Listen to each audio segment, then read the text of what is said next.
नमस्ते, मैं प्रोफेसर राम शर्मा। आयुर्वेद में कहा गया है जीवेत शरदय शतम, यानी 100 वर्ष तक स्वस्थ रहते हुए 100 शरद ऋतु को देखना की एक परिकल्पना की गई है।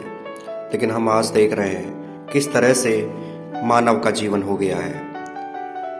16-16, 17-17 वर्ष के नवयुवकों को हार्ट अटैक आ रहा है। कारण स्पष्ट है, एयर क्वालिटी इंडेक्स, जो वायु शुद्ध नहीं रह गई है, जो इसका AQI 30 होना चाहिए, वो हम 150 और 200 और 300 तक सांस ले रहे हैं AQI में। यानी हम बिना पिए 60-70 बीड़ी सिगरेट पी रहे हैं। उसका क्या परिणाम होगा? हमारे हार्ट की नसों में ब्लॉकेज होगा और हाई BP बढ़ेगा। हमारा हाई BP, जितना भाग दौड़ भरी हम जिंदगी में जी रहे हैं, बहुत तेजी से हमारा ब्लड प्रेशर बढ़ता है। और ब्लड प्रेशर को साइलेंट किलर कहा गया है।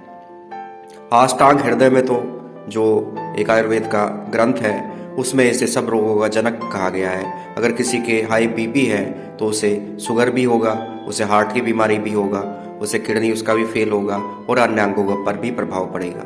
अष्टांग हृदय में आचार्य जी लिखते हैं कि किस तरह से हमें अपना जो है ब्लड प्रेशर को संतुलित रखना चाहिए। हाई BP आज हम देख रहे हैं एक सामान्य सी घटना बन गई है। हाई BP की पहचान है आपका चिड़चिड़ापन, बहुत ज़्यादा गुस्सा आना, किसी काम में मन न लगना, नींद संतुलित ना होना।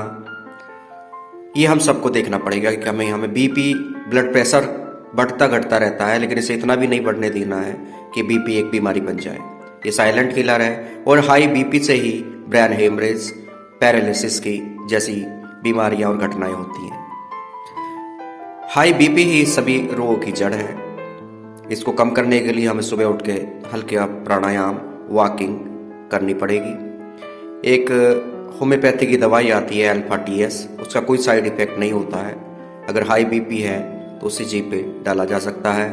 या आयुर्वेद में दवाई आती है सर्पगंधा करके, और होम्योपैथी में आती है सर्पेंटाइना। हाई BP के लिए बहुत ही अच्छी दवाइयाँ हैं। इनका हम नियमित सेवन करें तो BP हमारा नॉर्मल हो जाएगा। लेकिन हम ध्यान ही नहीं देते, हमारा दिमाग भारी हो जाता है, गुस्सा आने लगता है, चिड़चिड़ापन हो जाता है, लेकिन हमारा ये इंडिकेटर हमें कुछ भी संकेत नहीं देते, हम सोचते ही नहीं हैं। और आप ध्यान रखिए, जिस भी चीज़ पे आप सोचना बंद कर देंगे, ध्यान देना बंद कर देंगे, वो चीज़ धीरे धीरे नष्ट हो जाती है, भले ही आपका स्वास्थ्य क्यों ना हो।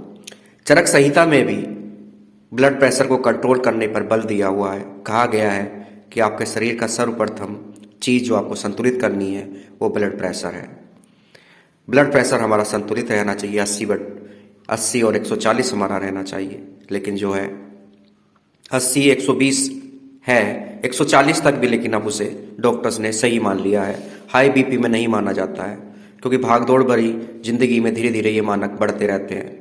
लेकिन मैं देख रहा हूँ धीरे धीरे ये ब्लड प्रेशर लोगों का बढ़ता रहता है और हम लोगों का ध्यान उस ओर नहीं जाता है।